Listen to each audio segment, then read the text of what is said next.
Hey my dears, നാളെ തിരുവോണമല്ലേ? അപ്പോൾ happy Onam. അപ്പോൾ നമുക്ക് എളുപ്പത്തിനൊരു ടേസ്റ്റ് ഇഞ്ചിക്കറി തയ്യാറാക്കിയാലോ? 250 ഗ്രാം ഇഞ്ചി തൊലി കളഞ്ഞ് കഴുകി വൃത്തിയാക്കിയ ശേഷം ഉണങ്ങിയ ശേഷം ഇതുപോലെ ചെറുതായിട്ട് അരിഞ്ഞെടുക്കുക. ഒരു സവാള എടുക്കുക, പിന്നെ കുറച്ച് കറിവേപ്പില, ഒരു നാരങ്ങ വലുപ്പത്തിൽ പുളി എടുക്കുക, 2 പച്ചമുളക് എടുക്കുക. എനിക്കിവിടെ ചെറിയ ഉള്ളി കിട്ടില്ല, അതുകൊണ്ടാണ് ഞാനൊരു സവാള എടുത്തത്. പിന്നെ വേണ്ടത് ശർക്കരയാണ്. ഇനി നമുക്ക് വെളിച്ചെണ്ണയിലേക്ക് ഇഞ്ചി നല്ല രീതിയിൽ ഇതുപോലെ മൂപ്പിച്ചെടുക്കുക. ആ എണ്ണയിൽ തന്നെ നമുക്ക് സവാളയും പച്ചമുളകും കറിവേപ്പിലയും കൂടെ മൂപ്പിച്ചെടുക്കാം. നമുക്ക് ഇഞ്ചി അരിഞ്ഞ് വെയിലത്ത് വെച്ച് ഉണക്കാതെ തന്നെ നമുക്ക് ഈസി ആയിട്ട് തയ്യാറാക്കി എടുക്കാൻ പറ്റും. പ്രത്യേകം ശ്രദ്ധിക്കുക, വെള്ളത്തിൻ്റെ കണ്ടന്റ് ഒട്ടും കാണാതിരിക്കുക. ഇനി നമുക്ക് ഈ വറുത്ത് കോരിയതെല്ലാം ജാറിലിട്ട് ഒന്ന് അടിച്ചെടുക്കാം.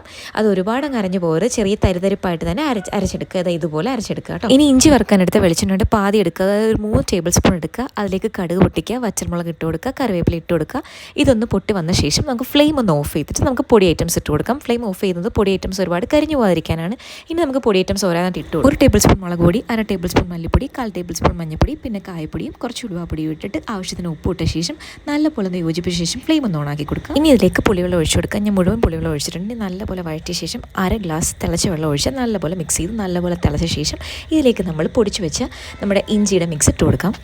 ഇനി അത് നല്ലപോലെ മിക്സ് ചെയ്ത ശേഷം കുറച്ച് ശർക്കര ഇട്ട് കൊടുക്കുക. ടേസ്റ്റ് ഒന്ന് ബാലൻസ് ചെയ്യാനാണ്, ആ എരിവും പുളിയും എല്ലാം ഒന്ന് ബാലൻസ് ചെയ്യാൻ വേണ്ടിയിട്ട് നമുക്ക് ഇതൊക്കെ ആവശ്യത്തിന് ശർക്കരയും കൂടി ഇട്ട് കൊടുക്കുക. ഞാൻ എടുത്ത മുഴുവൻ ശർക്കര ഇട്ട് കൊടുത്തിട്ടില്ല. ഇതെല്ലാം കൂടെ നല്ലപോലെ മിക്സ് ചെയ്തിട്ട് ഇനി ടേസ്റ്റിനനുസരിച്ച് ഉപ്പൊക്കെ ഇട്ട് കൊടുക്കുക. അപ്പം നമ്മുടെ അടിപൊളി ടേസ്റ്റി ഇഞ്ചിക്കറി ready. Thank you so much for watching. By.